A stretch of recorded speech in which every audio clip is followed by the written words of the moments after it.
The first thing my father saw when I walked through his front door was the blood on my sleeve. Not the flag stitched over my heart, not the bruises climbing my neck. Not the fact that I hadn't slept in nearly 48 hours after pulling civilians out of a collapsing extraction zone halfway across the world. He looked at my uniform the way someone looks at a stain on white carpet. And then, in front of 30 guests, holding crystal wine glasses beneath the warm glow of his birthday chandelier, my father said the words that finally broke something inside me. "Look at yourself, Evelyn. You're an embarrassment." The room went silent so fast I could hear the grandfather clock ticking in the hallway.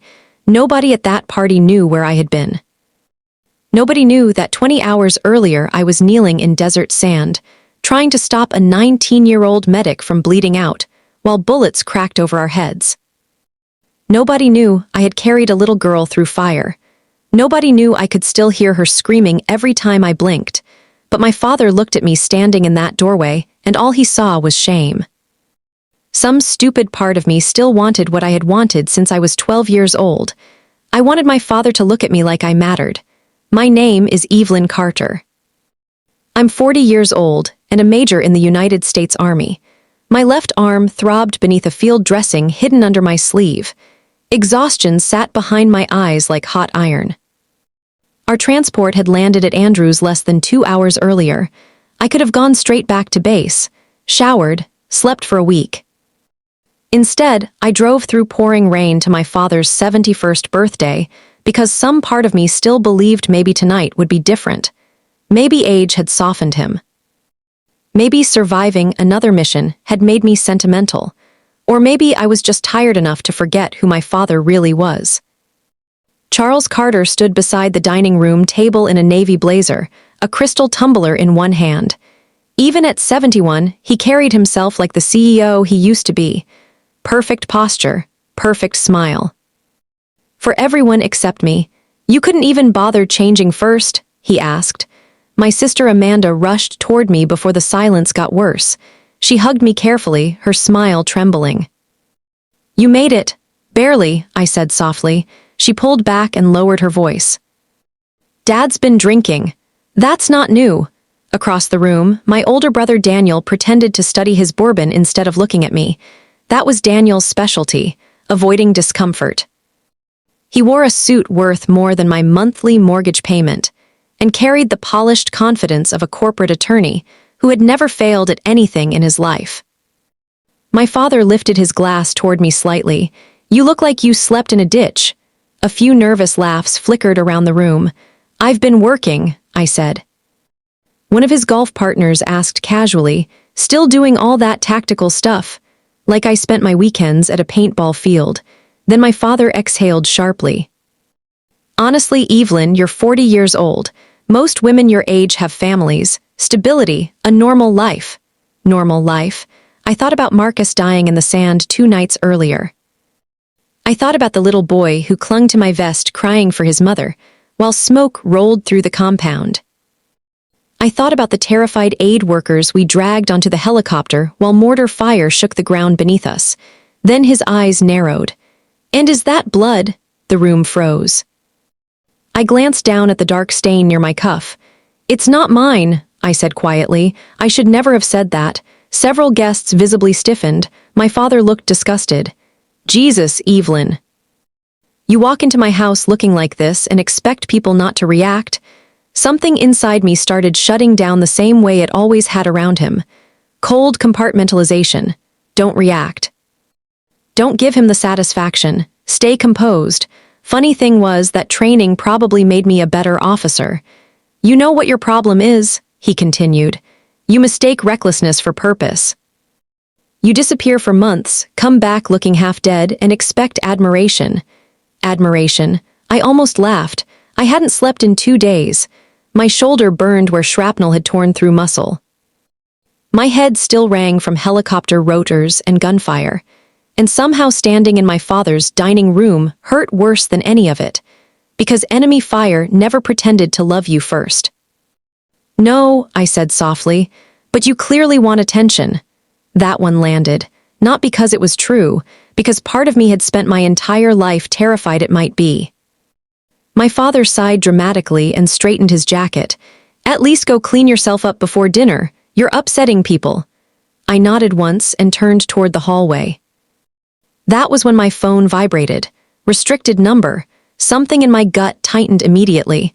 I stepped away from the noise and answered quietly. Major Carter. The voice on the other end was calm, official, unmistakably Washington. Major Evelyn Carter, this is General Raymond Holloway. The Joint Chiefs need you in D.C. immediately. I stopped breathing for a second. Behind me, I could still hear glasses clinking in my father's dining room. Still hear the humiliation hanging in the air like smoke. Then the general spoke again. And Major, what your team accomplished over there. The entire country is about to hear about it. I stood alone in my father's upstairs hallway, staring at the rain sliding down the dark window, hand still gripping the phone tightly enough to ache. Downstairs, my father's voice drifted up through the stairwell, Daniel telling another story my father loved, polished success over bourbon, the son he could be proud of. In the guest bathroom mirror, the woman staring back at me looked older than 40, soot along my jawline, a cut near my hairline, purple exhaustion beneath my eyes. Amanda appeared in the doorway. You okay? I almost said yes automatically. Military reflex. Instead, I gave a small shrug. He shouldn't have said that, she said carefully. He looked at me tonight like I was something he needed hidden before the guests arrived, I said, and nobody defended me because nobody was surprised. She looked down immediately. Because she knew I was right. After a long silence, she stepped closer. What happened to your shoulder? Training accident. You're a terrible liar. I smiled faintly despite myself. He watches the news every time there's military action overseas, she said quietly. Every single night. That doesn't mean anything. It means he's scared. No, I said again. It means he's ashamed. I headed back downstairs because leaving would create a bigger scene. And God forbid I ruin my father's perfect evening. The dining room glowed warm and gold. Candles flickered against polished silverware. My father stood at the center of the room telling a story about Daniel's latest victory while guests listened politely. Then his eyes found me again. That same disappointment, that same silent judgment. I took my seat at the far end of the table. Amanda sat beside me and squeezed my hand once under the tablecloth. Conversation drifted around me like radio static. Stock markets, real estate, retirement plans. Nobody asked where I had been. Nobody asked why my hands shook slightly lifting my water glass. One guest smiled politely toward me. So Evelyn must be difficult for a woman. Before I could answer, my father cut in smoothly. She's always had something to prove. I stared down at my plate. I remembered being 17 years old, standing in our kitchen, holding my West Point acceptance letter while my mother cried tears of joy. My father barely looked up from his newspaper. Why would you throw your life away like that? I never forgot those words. Not during my first deployment when mortar fire rattled the walls at 3 a.m., and definitely not now. Then the television in the next room interrupted the dinner with a breaking news alert. The room quieted instantly. A news anchor appeared on screen looking unusually serious. Tonight, Pentagon officials confirmed the success of a classified hostage rescue operation involving American aid workers trapped overseas. Sources describe the mission as one of the most dangerous extractions conducted this year. My stomach tightened. My father glanced toward the television with mild interest, still unaware. Still completely unaware that while he spent the evening calling me an embarrassment, his daughter had been standing inside that fire. Then the front doorbell rang. Sharp, heavy. Every conversation stopped. A moment later, the butler hurried toward the foyer. Then his suddenly nervous voice echoed through the hallway. Sir. There's a general here asking for Major Evelyn Carter. The entire house went still. Not quiet. Still. The kind of silence that presses against your ears until even breathing feels too loud. My father slowly lowered his wine glass. Amanda turned toward me with wide eyes. Daniel frowned, already calculating. And me, I felt something cold settle deep in my stomach. Because generals don't show up at private homes at 9, 30 at night unless something serious is happening. The butler appeared in the dining room doorway. General Holloway is requesting Major Carter immediately. Every eye in the room turned toward me. I pushed my chair back slowly and stood. The foyer lights glowed soft amber as I walked toward the front entrance. Through the glass panels beside the door, I could see dark government SUVs lined along the curb. 2 uniformed officers stood beneath umbrellas outside, and there, waiting calmly in full dress uniform, stood General Raymond Holloway. 4 stars, decorations across his chest, sharp silver hair. Eyes that looked permanently exhausted from carrying the weight of too many wars. The second he saw me, his posture shifted. "Major Carter!" I straightened automatically. "Sir," then, to my father's absolute shock, General Holloway saluted me first. The room behind me fell completely silent. I returned the salute immediately. "Easy, Major," he said gently after lowering his hand. "You've done enough for 1 week." My father stepped carefully into the foyer. "General, I'm Charles Carter." He extended a hand. The general shook it briefly, politely, then his attention returned directly to me. "I apologize for arriving unannounced, Major, but Washington requested immediate transport." Transport. Not meeting, not briefing, transport. "Sir," I said carefully, keeping my voice steady. "Is this regarding Operation Lantern?" The general nodded once. "It's no longer classified." After 48 hours of silence. After carrying the entire mission locked inside my head while being humiliated at my father's dinner table. Now the truth was finally breathing air. General Holloway stepped into the dining room. Every guest stood instinctively. Nobody touched their food. Nobody spoke. "I understand this is a private family gathering," he began, "but given the circumstances..." I felt it important to personally acknowledge Major Carter's actions tonight. Amanda's hand rose slowly toward her mouth. 8 hours ago, a humanitarian convoy carrying American medical personnel and aid workers was ambushed near the Syrian border. 11 civilians, including 2 children, became trapped behind hostile lines. Someone near the back whispered softly. "Oh my God!" Major Carter led the extraction team responsible for recovering those civilians. The operation encountered heavy resistance. Multiple aircraft were damaged. Casualties were expected to exceed 70%. My shoulder throbbed harder now, in rhythm with the memory returning piece by piece. Smoke, rotor blades, Marcus screaming for suppressive fire. The terrified little girl clutching my neck so tightly I could barely breathe. General Holloway looked directly at my father. "Your daughter refused evacuation after sustaining injuries and re-entered an active combat zone to recover the final survivors." Amanda cried softly beside the table. My father looked at me finally. Really looked at me, not at the dirt, not at the blood, at me. 5 American civilians are alive tonight specifically because Major Carter ignored direct danger to herself. Nobody moved. Nobody blinked. The room felt frozen in time. The Joint Chiefs personally requested Major Carter's presence at the Pentagon this evening before formal commendations are announced. One of my father's business associates sat down slowly like his legs stopped working. Daniel stared at me in disbelief, and my father looked suddenly old, not physically, spiritually, like something inside him had cracked open all at once. His eyes drifted toward the dark stain near my sleeve again. Only now he understood what he was looking at.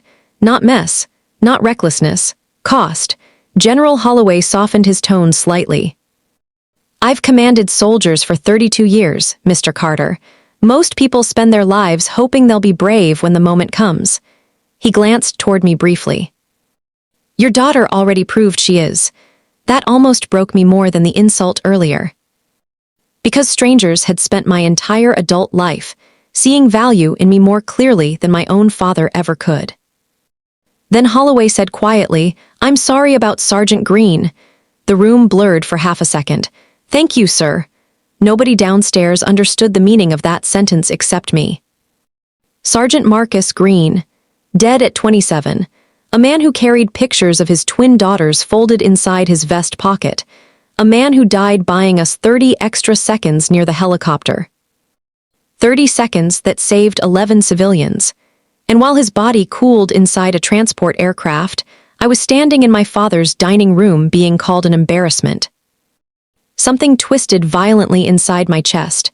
Not anger, grief, the kind that arrives late because survival didn't leave room for it earlier. General Holloway gave me 5 minutes to collect whatever I needed before the convoy took me into D.C. 5 minutes to stand between the girl who had always wanted his approval and the officer who had just been summoned by the highest military leadership in the country. As I moved through the room, one of my father's guests touched my arm gently and whispered, "Thank you for your service," with tears shining in her eyes. That landed cold, almost embarrassing. Because she hadn't seen Marcus pressing one hand to his own chest wound while waving me forward with the other. She hadn't seen me lying flat in the dirt, too scared to move for 3 whole seconds after a round snapped into the wall beside my face. They only saw the ending. America loves the ending. But none of it is clean when you are inside it. Amanda followed me into the hallway. "You should have told us," she whispered. "I couldn't. You walked in here carrying all of that and we let him talk to you like that." Her voice broke slightly. "I keep telling myself Dad is just old-fashioned or scared. I keep smoothing things over because it's easier than admitting he can be cruel." I looked toward the dining room where my father stood motionless near the table. "He is scared," I said quietly. "That doesn't make it okay." "No," I said, "it doesn't." Then Daniel appeared at the end of the hall. He looked uncomfortable, his expensive suit suddenly out of place. "I should have said something," he admitted. "Yes," I said. He flinched, but he didn't argue. "I'm sorry." I studied him for a long second. His apology was not dramatic. It didn't fix anything. But it was clean, honest, no excuses attached. I nodded once. "Thank you." Then my father stepped slowly into view. He looked smaller beneath the hallway light. The navy blazer, the silver pocket square, the practiced authority, none of it worked anymore. "Evelyn," he said. Amanda and Daniel moved back without being asked. My father took one step toward me, then stopped. I didn't know. Part of me wanted to forgive him immediately just to end the discomfort. That was the child in me. The daughter trained by years of sharp dinners and colder breakfasts to protect his feelings before my own. But I was not 17 anymore. "If I had known," he said carefully, "I would have been proud tonight." I looked at him steadily. "Would you have been proud because I saved people?" I asked. "Or because someone important finally told you I was worth respecting?" He opened his mouth. Nothing came out. That silence answered more than any confession could have. "I spent my whole life trying to make you proud," I said quietly. "I thought if I became strong enough, useful enough, decorated enough, you would finally see me." My voice almost caught, but I held it steady. "Tonight I realized you were never looking." His eyes filled slowly. My father did not cry, not when my mother died, not at her funeral. Not when he stood beside her grave with his hands folded behind his back, as if grief was something he could discipline into obedience. But now his eyes shone under the hallway light. "Evelyn," I shook my head gently, "I don't need you to be proud of me anymore." That sentence didn't come out angry, it came out tired, and maybe that made it hurt worse. Outside, a car door opened. One of Holloway's officers waited beneath a black umbrella in the rain. My father looked toward the doorway, panic crossing his face for one brief second. The kind of panic men feel when they realize an apology hasn't arrived in time to stop someone from leaving. "Please," he said quietly. "Don't go like this." I stepped closer and lowered my voice so only he could hear. "Dad, I already left like this years ago. You're only noticing tonight." His face crumpled. I did not stay to watch the rest of it. General Holloway waited in the foyer. "Ready, Major?" Not even close. "Yes, sir." As we stepped outside, rain struck my face cold and clean. Behind me, through the open front door, I heard my father say my name once more. This time, he didn't sound disappointed. He sounded afraid. I climbed into the back seat anyway. Because some daughters spend their whole lives waiting to be chosen, and some finally learn to choose themselves. Washington looked different after midnight. The monuments glowed pale against the dark sky, while rainwater shimmered across empty streets like liquid glass. General Holloway sat across from me in silence for most of the drive. Not uncomfortable silence, soldier silence, the kind that understands some thoughts need room to breathe before words touch them. Eventually, he handed me a folded cloth from the console. "You still have blood near your jaw, Major." I touched my face and found dried residue I had missed earlier, probably Marcus. Maybe mine, hard to know anymore. "Don't apologize for surviving," he said quietly. That sentence settled heavily in the car. Inside the Pentagon, everything felt strangely quiet at that hour. Endless corridors, fluorescent lights, the faint smell of coffee. Staff officers moved quickly past us, speaking in low, urgent voices. Nobody stared at me. Real respect rarely looks dramatic. The people inside those halls saw the wrinkled uniform, the sleepless eyes, the stiffness in my left arm, and understood exactly what it meant. The chairman of the Joint Chiefs met me personally. He walked toward me and extended his hand without ceremony, without cameras. "You brought Americans home," he said simply. Something inside my chest tightened painfully. Because Marcus didn't come home, for nearly 2 hours we reviewed the operation. Satellite timelines, extraction details, civilian recovery conditions. At one point, a colonel asked quietly, "Major, why did you go back?" The room stayed silent. I looked down at my hands, because someone had to. Because leaving civilians behind would haunt me forever. Because Marcus bought us 30 seconds with his life, and I refused to waste them. Instead, I answered honestly. There was still a child inside. Nobody spoke after that. Around 3:30 in the morning, the chairman closed the final folder. "Formal recognition will become public within 48 hours. He studied me carefully. "One of the hardest things about service is accepting that the people we love often cannot follow us where we've been. Sometimes they respond with pride. Sometimes fear. Sometimes denial." His eyes held mine steadily. "Do not confuse someone's inability to understand your sacrifice with proof it had no value." I looked away quickly after that. Because emotion finally rose sharp behind my ribs, not from the commendations, not from the Pentagon, from kindness. Simple human kindness. After years of emotional distance inside my own family, that nearly undid me completely. Around dawn, I finally stepped outside. The rain had stopped. Cool morning air drifted across the empty courtyard while the first gray light touched Washington's skyline. Then my phone vibrated. "Dad," I stared at the screen. One missed call, then another. Then a voicemail notification. I pressed play, for several seconds only breathing. Then my father's voice came through, rough and unsteady in a way I had never heard before. "Evelyn, I don't know if you'll listen to this." A pause. "I keep thinking about when you were little and used to run into thunderstorms because they excited you." A broken laugh, soft and helpless. "Your mother used to say you were born without fear." His voice cracked slightly. "I think I spent so many years being terrified something would happen to you that I convinced myself resenting your choices hurt less than being proud of them." I closed my eyes. Cars moved faintly somewhere beyond the gates. Birds stirred in nearby trees. "I was wrong," he whispered. "God, Evelyn, I was so wrong." Then came the sentence that finally broke whatever anger I still carried. "I should have seen you sooner." I lowered the phone slowly.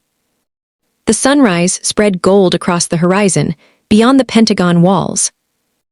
And standing there in the quiet morning light, bruised and exhausted and grieving men who would never see another sunrise themselves, I finally understood something. My father's approval had shaped me, but surviving without it had forged me. A week later, he stood in my driveway before I left for physical therapy. No audience, no birthday guests. No polished speeches, just an old man holding 2 coffees with trembling hands. When I stepped outside, he looked at my uniform for a long moment. Not the dirt, not the scars, me. Then slowly, my father stood straighter and gave me the first salute of my life. I didn't need it anymore, but I accepted it anyway, because some wounds take decades to name. And some apologies arrive too late to erase the damage, but just in time to begin something new. And sometimes, that has to be enough.